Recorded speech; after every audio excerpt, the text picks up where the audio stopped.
Welcome to Crimepedia. How are you? We hope you're well. It's Cherry and Morgan back with you for another episode. So as you know, we've not been with you every week for a while whilst I'm away working. So we're here with you every other week. And this week is my turn to give you a case to listen to. So here with me, as always, is my BFF. It is Morgan. Hey, Cherry, I've missed you. I've missed you. It feels like it's been ages. I know. So used to doing this every week, and it's it's strange now. It's every 2 weeks for a while, not forever. Like, let me just tell you guys that it's not forever. It's just until I finish, which will be at the end of like May time. So we'll go back to normal then. Right. So how have you been? Really good, thank you. Yeah, really good. Everybody in England seems to be getting sick at the minute. So there's like sick everywhere. Everyone's ill and poorly and catching things. So I'm trying to just stay away from people at the moment. Mm-hmm. I was sick last week, so yeah, it was not fun. It's the same over the pond then. It's exactly the same. You're all sick over there too. It is. I think it's going to be good when the good weather comes. Yes. And everything starts, everything's starting to spring now. The bulbs are coming up and it's all starting to get a little bit warmer. So let's hope that brighter days are coming and we're gonna be a lot better and a lot less sick. I hope so. Yeah. Well, we today's case it's very different. So if you're a regular listener to this show, you will know that I always do old cases. It's old timey cases, as Morgan likes to call them. I like to go back and do the cases that everyone's forgotten about. And this is very different. This is a very recent case. And I was looking through some files and I came across an appeal by the victim's father. And when I sat and watched it, it just stirred something inside me that made me feel responsible and made me want to do something to help the family. So this is a case from 2018. It's still unsolved. And this is the case of Sammy Sidum.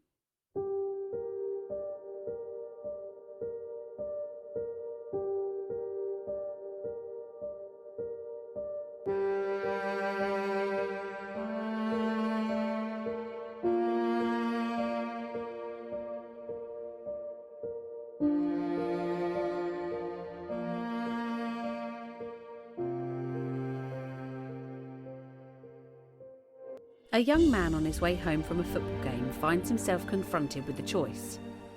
Take the short path and walk through a situation that could get out of control very fast, or take the long path and avoid the situation completely. He makes the right choice, only fate has other ideas. The situation and him collide, and he's left fighting for his life, having done nothing wrong. Someone chose to involve him, and someone chose to take his life. This is Crimepedia, and this is the cowardly murder of Sammy Sidum. Okay, Morgan, so Sammy Sidum was an 18-year-old lad who, and I say lad because I know at 18 he's generally classed as a man, but he has the cutest face, very young, cheeky face. He lived with his father, Samir, and his grandmother in Forest Gate in East London. He is described by as many people as you can ask as popular, ambitious, really caring, the kind of guy that would do anything to help his family. He had been interested in law since a really, really young age, since like the age of 12.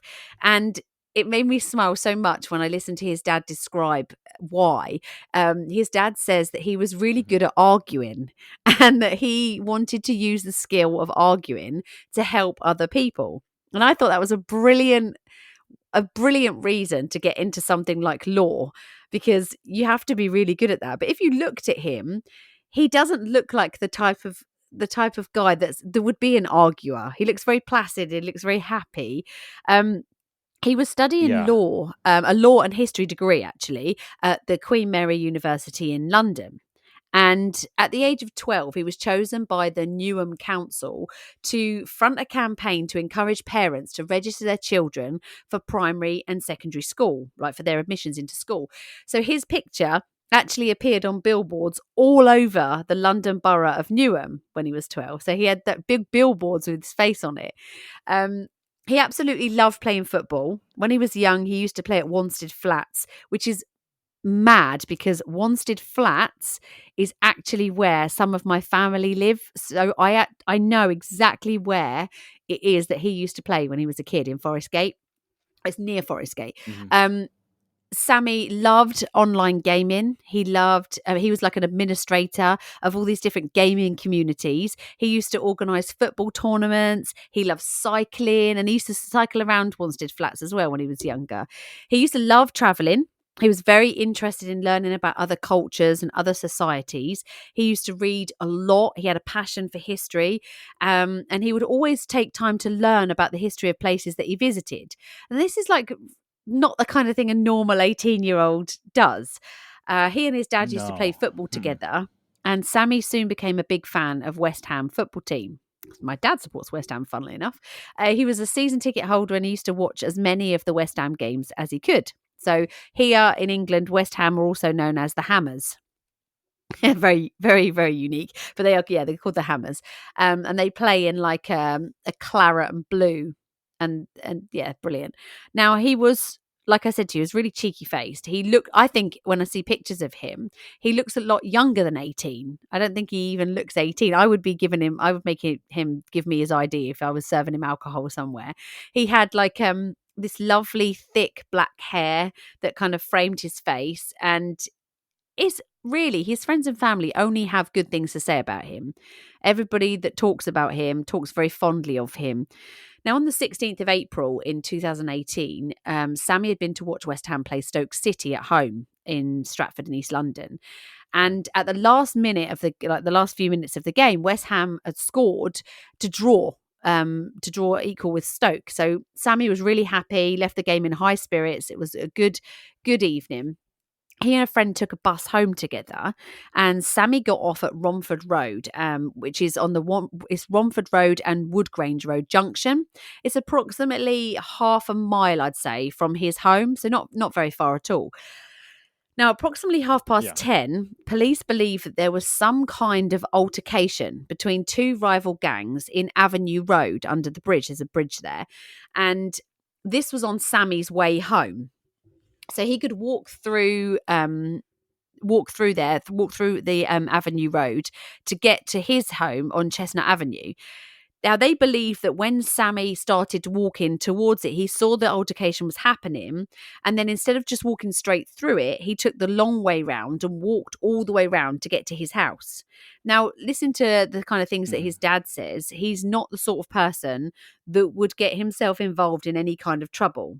He had no gang affiliation. He had no criminal activity in his life. He was a straight A student, and didn't mix with people like that. Now, police believe that there were two cars in Avenue Road. Okay, one they believe to be a silver Audi A3. They're not 100% sure on that. They know it's either silver or grey, but they believe it from the shape and from the CCTV that they've got that it is to be an Audi A3. The other vehicle was a black Mini. Now, these two were in the street, and some kind of fight was going on between the occupants of these two cars. Now, Sammy made his way along Serbert Road and turned left into Kramer Road. He then turned left again into Capel Road before crossing over into Chestnut Avenue, which is where he lived. Now, as he reached the top of Chestnut Okay. Avenue, it was just before 11 p.m. The silver car, believed to be this Audi that was in this altercation, was driving away from driving away from the altercation scene. Now, witnesses say, and this is witnessed by various people, they say that the car stopped. Three men jumped out of the car and chased Sammy down Chestnut Avenue, yards away from his house. Okay. Now, The Okay. driver of the silver car stayed in the car. So in total, it's believed that there were 4 occupants in that Audi. The driver stayed in the car. The other 3 jumped out and chased Sammy. Now, they chased Sammy right the way down Chestnut Avenue, almost to his house.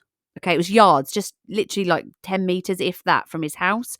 The 3 men surrounded him Yes. and they stabbed him multiple times in the back. The car then drove off at speed. Now, Sammy had been stabbed in the back multiple times as well as in the groin.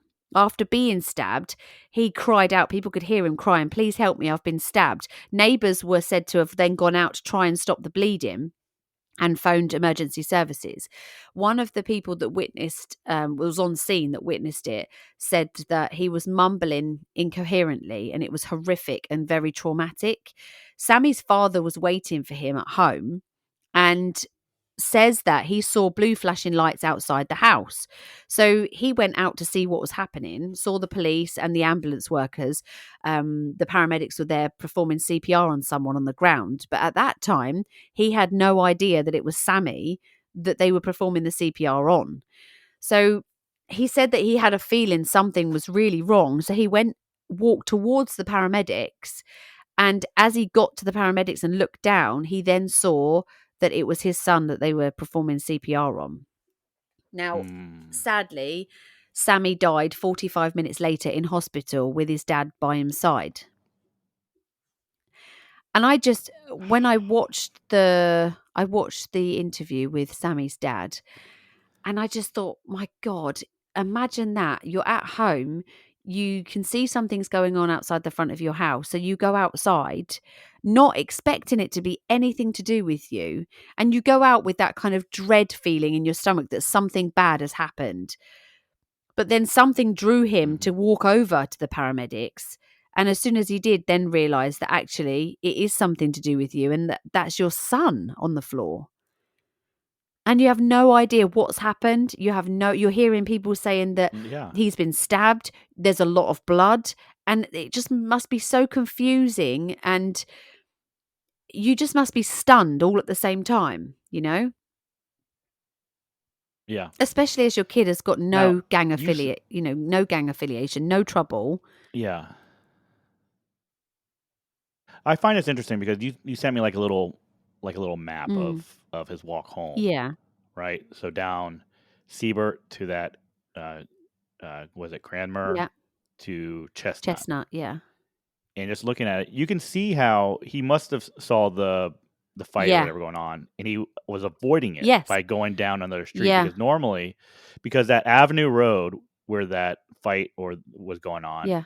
leads right into Chestnut Avenue. Exactly. So he would have But he goes down. He would have walked farther away to like avoid it. Yeah. And the other thing that's really sad about this is like looking at like where he got off is if he would have gone another way completely, he would have completely avoided it. Yeah. It just so happens Right? If that they drove that way and happened to just meet him at the top of his road. Yeah, exactly. Yeah, if he would have, I don't know the name of the street, but there's the main street which actually goes into Chestnut. So if he would have just, instead of walking down that Siebert Road, if he would have just continued up just a little farther to Chestnut Avenue, he would have made it. Good chance he would have made it home. It's horrible, isn't it? It is. Well, DCI Mark Wrigley, it's horrible. who is a detective chief inspector of the Metropolitan Police, spoke to Crime Watch, which is a TV program that we have here that just features lots of different crimes. We've talked about it before in different shows different episodes that we've done.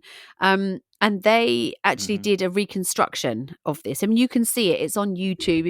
If you put it into YouTube, you can watch the whole thing. I think it's about 10 minutes long. And they go over everything and they have a reconstruction of what they believe happened. Now, the police say that they don't believe that Sammy had any kind of connection to either of these gangs that were fighting and that he was just in the wrong place at the wrong time. They've got CCTV of the silver vehicle, so you can actually watch it. And I urge you to watch it because you can actually see the car. You can see what's going on. The murder weapon itself has actually never been found. So the police believe this to be a long, thin-bladed knife. Now, police are Yeah. appealing for a witness that came forward right at the beginning of this investigation. Now, this person came forward anonymously and gave some very specific information on Sammy's death. Apparently, through different sources, I've read that this person or persons have called a few times to give information, and this person or people are obviously they're well in the know of what happened, because the information that they've given has been very specific to Sammy's death. So they are urging that witness to come forward again, because they need to speak to that person again. So if you know who that person is, or you're that person, please just give them a call. Just give them some more information. Sammy's dad also did an appeal to the person, and this is what he said. So I'm quoting this. He said, "My son's killers are still walking the streets free of conviction or charge.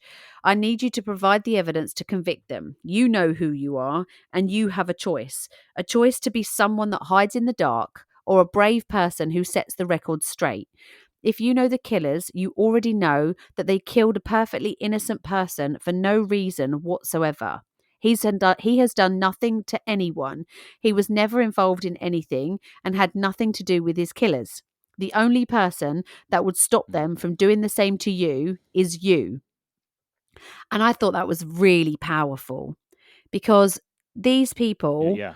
have chased someone they don't know down a street, 3 of them, and they've stabbed him multiple times in the back. That is the most cowardly act that you can do, especially that 3 of you have set upon one young lad. First off, Hmm. secondly, the fact that you've used weapons and you've not given that kid a chance to defend himself. Cowardly. It's just the whole thing. Cowardly, cowardly, cowardly. And if that was somebody that I knew, I would be embarrassed to know you, and I would be shopping you to the police as soon as I could. Because if that's the sort of thing you can do to somebody you don't know, what are the chances you could do that to somebody that you do know? They seem to have no morals Yeah. at all. And what I don't understand too is, I mean, this all stemmed from 2 gangs Yes. going at it, right? Mm. But then it doesn't sound like the other gang is really providing much information at all. Like, No. you should know who the hell you were fighting and Yeah. who it was. Yeah. And the fact that Sammy is nothing to do with your gang. So they should be really Right. pissed off, because this other gang have killed this lad thinking that he is part of the other gang. It's a case of, like, if that's what it Yeah. is, a case of mistaken identity. If that's how I'm reading this right, if that's the case, that other gang, they've just killed somebody they think is part of your gang. So why aren't you Right. dobbing them in? Why aren't you? You don't give a shit about their gang. You don't care. They've just killed somebody they thought was part of you. So why aren't they going to the police? Why Yeah. aren't they giving names up? Because that could have been one of your friends. That could have been one of your family. And so that's okay. It's all right to just do that. Let Mhm. them kill somebody like that. That I don't understand how that's right. So it's crazy. I recently It's completed. I crazy. recently did a course on gangs, by the Linton Consultancy. A guy called Martin Linton, who is a detective in the Metropolitan Police, and he has a consultancy company. And I did a gangs course, and I was so surprised how invested these kids are in their gang, and how much Mhm. they believe in this gang life, and how much they put into this, the trust and the like, what they'll do for each other in this gang. It's frightening. It's really frightening when Yeah. I look at it, and I'm sitting there going, this is ridiculous. You are going to take someone's life for walking down the wrong side of a street. Now, to me, as an adult, as a 40-something-year-old woman, I'm looking at this going, you are nuts. You are absolutely nuts. You would kill somebody because they've walked Yeah. in your postcode. That is ridiculous. Yet when you He hear, fucking lives there. yeah, but when you listen to these kids, when you listen to how they talk about it and how passionate they are about it and how they believe that that person walking in their postcode is so wrong, it's frightening. It's frightening that kids as young as 12 and 13 are picking up weapons and are willing to kill each other over something that small, you know? Mm-hmm. And I find that so frightening, and I really feel like we have This is to do something about that. C.J. Davis. That is the case This is what this is. that's the case that this links to. This does. I said to you before we started, this links to a case that's really close to my heart, and I'll tell you how it links to CJ's case in a minute, because there is a link to CJ's case. Now, in this investigation so far, 10 people aged from 15 to 22 have been arrested in connection with this murder. Okay, they've all been released. So How many? 10. So I'm going to tell you, right? A 22-year-old man was arrested on the 23rd of April 2018 on suspicion of murder. He was released under investigation. A 21-year-old man was arrested on the 4th of May 2018 on suspicion of murder, and he was released under investigation. Then we had, on the 10th of May 2018, a 22-year-old man arrested on suspicion of murder, released under investigation. Okay. We had a 15-year-old. Yeah. He was arrested on the 10th of May. He was released under investigation. 22-year-old on the 13th of July, released under investigation. Then we had a 22-year-old, a 21-year-old, a 22-year-old, all arrested on suspicion of murder and released under investigation. Then we had a 17-year-old arrested on the 3rd of May 2018 on suspicion of murder, released with no further action to be taken. So he was completely wiped out. Then we had the final one that we've had so far was a 35-year-old man arrested on the 4th of May on suspicion of murder. He was released with no further action to be taken. So there's only 2 out of the 10 that have been released with no further action to be taken. The rest of them have all been released under investigation. Okay, so this is London. Mm-hmm. We know, one thing we know about London is that there's CCTV cameras everywhere. Yeah. I mean, we have to know whose car it was, Well, right? yeah. I mean, yeah, I would imagine so. So you can assume who the driver is, but the problem is, the assume part, right? Yeah, so of course, it's you go after the driver, the car, the owner of the car, like who was in the car with you? Yeah.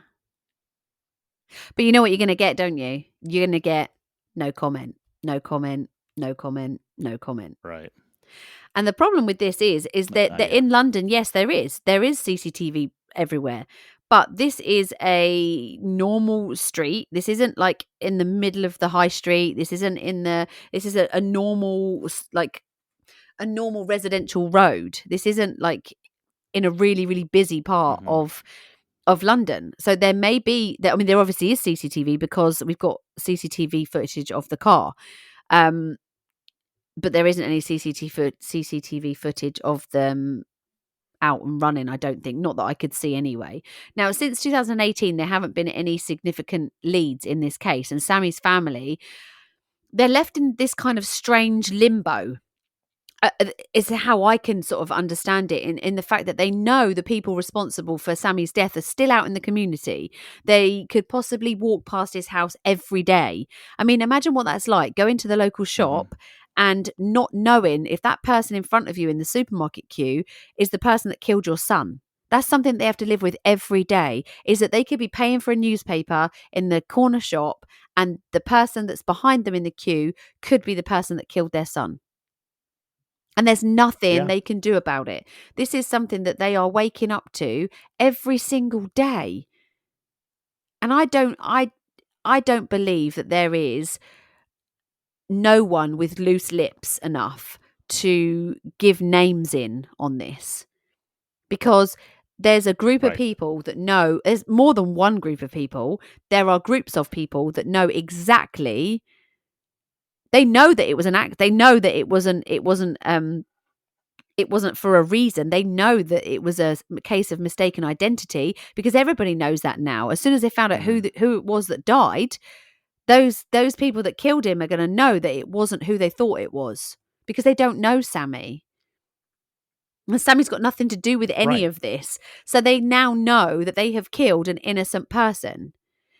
And I don't care if you are the hardest person in the world when you're on your own and there's none of that bravado around you and there's none of those people there egging you on. I'm sure that in the back of that person's mind, they know they've killed an innocent person and that person did absolutely nothing wrong.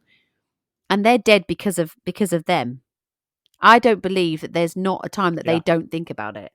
I've listened to enough offender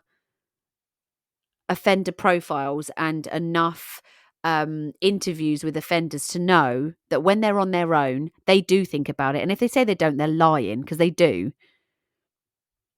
And you've got to think about that. If that was your dad, that's your dad there, absolutely torn to bits because his son's dead, all because you mistook him for somebody else and you took his life away.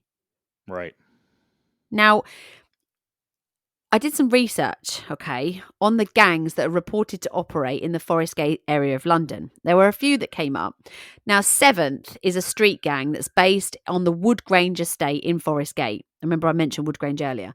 Now, their rivals are listed as the ACG and Custom House. And you know what? I don't care if I get these wrong. So if you're listening to this and you're part of these, I don't care if I've mispronounced the name of your gang. This is how it is. They apparently have allies listed as Northside, Newham and CGE. Now, in July 2016, a fight occurred in Stratford Park that resulted in a person being fatally stabbed. His killer was found to have been from Beckton. And as a result of the killing, more violence would escalate between the 7th and ACG. Now, ACG is a gang from Beckton. There was a fight between the two gangs in 2017 in Westfield, Stratford City, where another 18-year-old was stabbed. So, I mean, notice a pattern here. 3 stabbings involving this 7th, right? It was also noticed that the violence could have been a result of the 7th getting a supply of cocaine, heroin and marijuana through an Albanian gang, allowing them to send younger members to the home counties to do county lines to establish new markets, right? Now, in April 2017, Ahmed Grinner Jar was stabbed to death in Canning Town. Now, Grinner's death was noted as having increased tensions between the gangs in the north and the south of Newham. This resulted in several shootings and stabbings in 2017. Now, in September of 2017, Corey C.J. Davis, who I don't like this. I don't like that this is written like this, but in the report that I read, he is listed as an affiliate of the 7th. Now, we know ourselves because we covered CJ Davis's case, and I know his mum very well, and she is not the sort of person that will give you any bullshit about her son. She will tell you the good, the bad, and the ugly about her son. She's not one of those parents that will only tell you that her son was a good boy and that her son never did anything wrong. She will tell you the truth. Now, CJ, if you haven't heard our episode on it, CJ was a 14-year-old boy who was shot and killed in a drive-by shooting. Now, the gang had tried to groom him to get him into gang life with them, gang activity, to sell drugs, to deliver drugs, and he was really scared. And lots of different things happened, and he was shot at in a local park. Okay, now it's alleged that the gunman that killed him was affiliated with the Beckton Boys, which is the ACG, who are located in South Newham. Now, in addition to this, it was found that this young Diz, I think that's the weirdest names, but this young Diz, part of this gang, and this twin S and twin H are all affiliated with the Beckton Boys. Now, these guys were all arrested in connection with CJ's murder. And they were all released due to lack of evidence. And this seems to be a continuing thing. They all seem to be arrested in connection, or arrested on suspicion of murder, and then released under investigation, and then released because there's not enough evidence. And I spoke to a guy that runs gang gang courses for kids that are wanting to get out of Okay. gangs. He is a former gang member himself, and he explained to me how being groomed into a gang works. And it's mad to me listening to it. It's totally mad to me, but I can see how young kids are pulled into this like gang lifestyle, and I can see how they are pulled into this life where they are making bad decisions because it's the it looks like a good way of life to them. They feel like they belong. They feel like this gang's got their back. They feel like they're part of something. And it's They're really getting things sad. that they wouldn't normally get. They're getting Yeah. they're getting shoes, they're getting Yeah. clothes, you know. Yeah. They're getting notoriety. They're getting, they're getting a Mhm. reputation. They're feeling like they're big. They get younger kids to come in, and then all of a sudden they're not the youngest anymore, and they've got a bit of hierarchy in this gang. The problem is that the kids don't see is that people higher up in this gang give no shits about them. They don't give a toss whether this kid lives or dies on the street. As long as the drugs get sold and they get the Oh. money, they don't care. They'll find another youth, you Of know, course, you're you're replaceable. if you're killed, there's gonna be someone else There's that's someone gonna else to step just in. step in and take your place, and that's that. And it's really sad. I think it's really, really sad when you look into like these gangs. And I watched a documentary, and there was this kid. They all talking. They all had their hoods up, so you couldn't actually see their faces, and they had like scarves over their noses, so all you could see like were their eyes. Um, and they were talking to these kids, and the kids were explaining to them like how it works, and how their initiations go, where they've got to go, and some gangs will be that you have to go and stab someone to be part of their gang. You have to prove your worth. And I was just sitting there like watching this documentary with my head in my hands, just thinking, I don't believe that this is real. I don't believe that these kids believe this way of life is the way to go. It's so sad. Do you remember the guy that we Mhm. met, Quentin? Do you remember the guy we met at CrimeCon? He was the guy that did the Yeah. poetry. Yes. I would urge you to look up Yes. Quentin as well on Instagram, on Facebook. He is a guy doing amazing work. He's another guy that works with offenders. He works with kids in gangs. He was in a gang himself. Again, he was stabbed. And he'll tell you all about it. He's a fantastic man with absolutely brilliant he's he's a grown up now. He's grown up. He's come out of the gangs now. And he can talk to kids on that level. He can talk to them because he's been there and he's done it.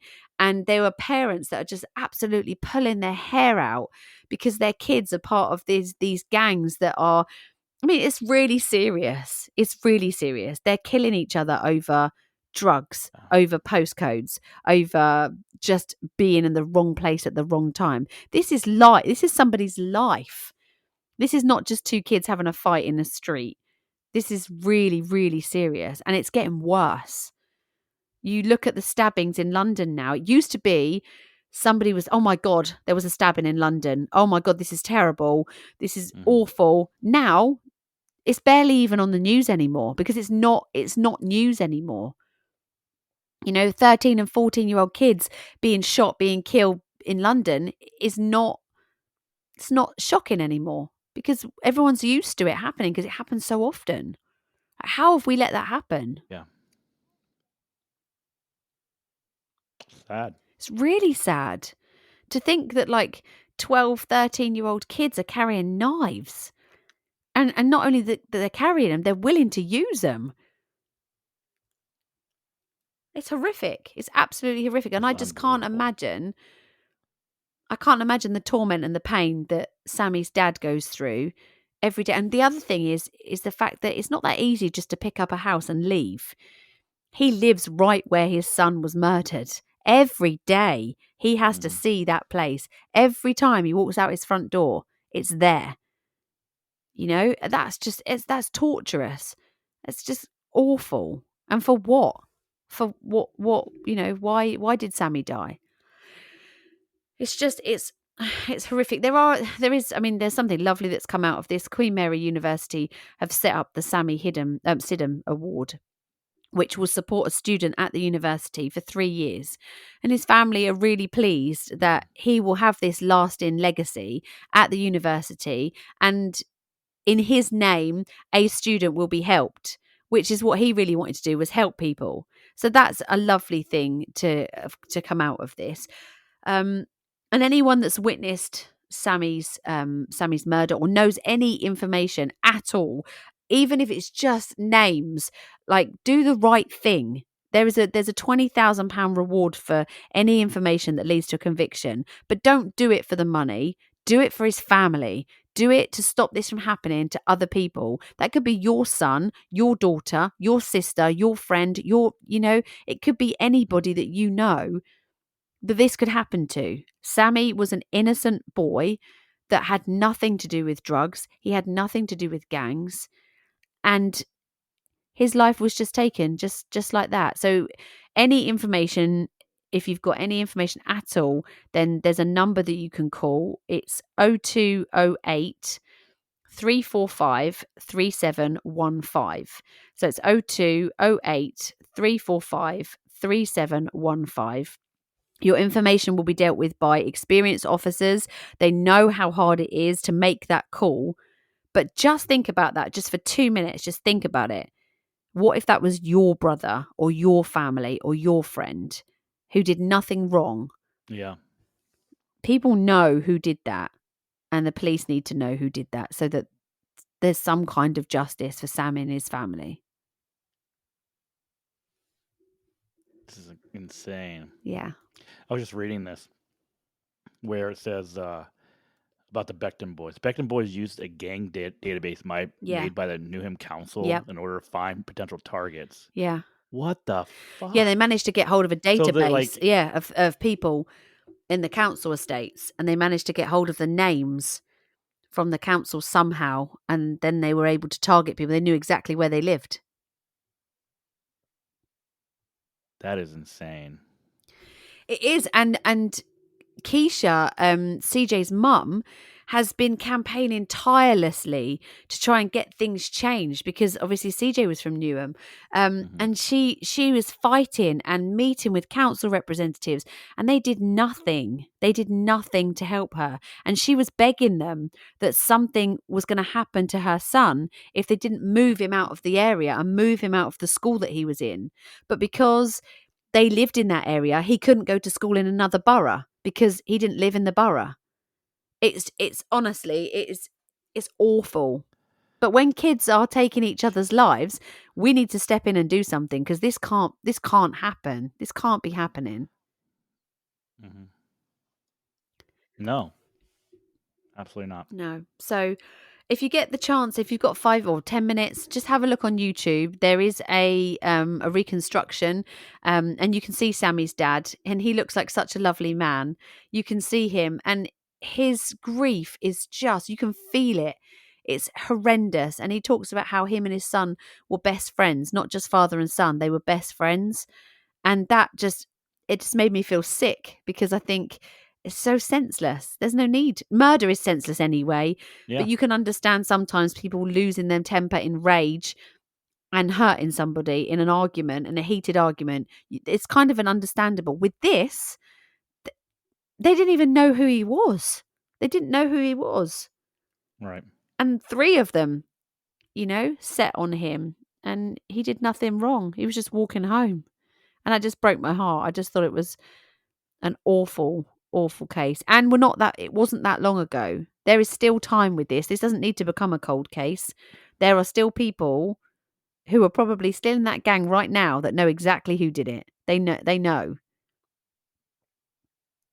Oh, no, 100%. And they need to be held accountable of what they've done. They've taken someone's life. That's really, really bad. So frustrating. Yeah. So that is this week's case for you. I wish I could bring I think I'm going to have to get a case that's got a resolution. I think my next case, I might do a case that's got a resolution, because sometimes when you hear cases like this, you just want to fix it. You just want to fix it for the family. Mm-hmm. And you can't, and it's really difficult. It's hard. So I think it would be really good. Yeah, it is. Maybe we should do a case that's actually been solved to prove that sometimes things do go right and people do get justice for their family members. Well, thank you for telling us about this one. Yeah. And I really appreciate it. I hope that someone somewhere hears and gives the police a call. Okay, Cherry. Well, with that, how about we do a little thing we like to call Dumb Criminal? Hey, criminal, use a dummy. So, Cherry, this is a shitty way to get caught. Okay. Let's just say that, okay? So, this was back in November up in Wisconsin in a town called Glendale. So back in November, Glendale police were chasing some suspects in a stolen SUV. Right. Okay. Yep. Now this SUV ended up crashing into multiple cars, and then ended up going onto the freeway and crashing into a guardrail. Okay. Right. So at that point, 4 people came out of the car and began running.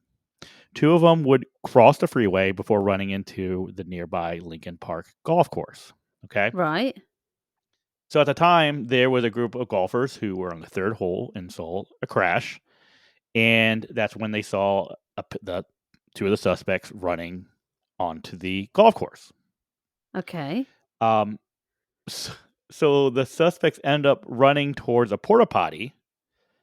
And they end up going inside the porta potty. So in England, we would call those a portaloo. That's what he's talking about. Exactly. So portaloo, porta potty. Yeah. I love that. And if you know anything about those are not the nicest places to use a bathroom. But if you have to go, you have to go. They smell really bad, don't they? They smell really bad. So obviously they knew something was wrong. They knew they were being chased by police. Yeah. So what did the golfers decide to do?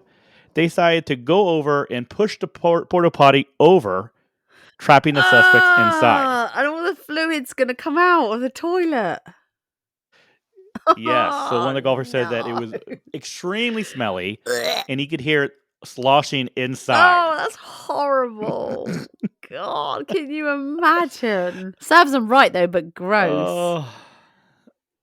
Exactly. So obviously they called the police over, and they made sure that the suspect stayed inside until the police arrived, at which point suspects came crawling out of the porta potty. I hope they washed them off. Covered in stuff. Covered in stuff. Yeah. Gross. Covered in stuff. So nevertheless, it was a very crappy situation for those, now arrested suspects. Good. And now I understand why you said it was a bit of a shitty way to get caught. Clever. It is a very shitty way to get caught. Dumbasses. Well done. Could you imagine if you were the police officer that had to transport them in your vehicle? Oh, that would be gross. Mm-mm, I would not be. No, I'd be like, no, sorry, they can go in somebody else's vehicle because they're not coming in mine. Or I'd have to get the fire brigade down to hose them down before they got in the back of the police van. Something. Gross. Oh, my God. That's really gross. And those things don't get cleaned out very often. No. I mean, maybe once a week if you're lucky? Yeah, that's really bad. That's really bad. No. That's gross. Well, thank you very much for that, lifting my spirits at the end of that very sad case. If you've got a dumb criminal that you would like to nominate for us, then please do so. You can find us both on Instagram. It's really nice and easy. It's either Cherry, I think mine's Cherry Crimepedia and yours is Morgan Crimepedia. So you can find us really easily. That's correct. If you do send us stuff on Facebook, we don't tend to look at it very often. So I've had a few messages from people that have said, "Hey, I sent you something on Facebook about 3 weeks ago." I don't look at Facebook very often. Sorry. So stick it over on Instagram because for some reason I don't get Facebook notifications, but I do Instagram ones. So I will look at those. I will look at those a lot quicker. So yeah, send over those. If you've got case suggestions for us, we're always happy to receive them. I'm just looking through a few that we've had come through this week. So we will start looking at those as well. So thank you for those. And we will be back in 2 weeks' time with Morgan's case. So for now, be nice. And bye.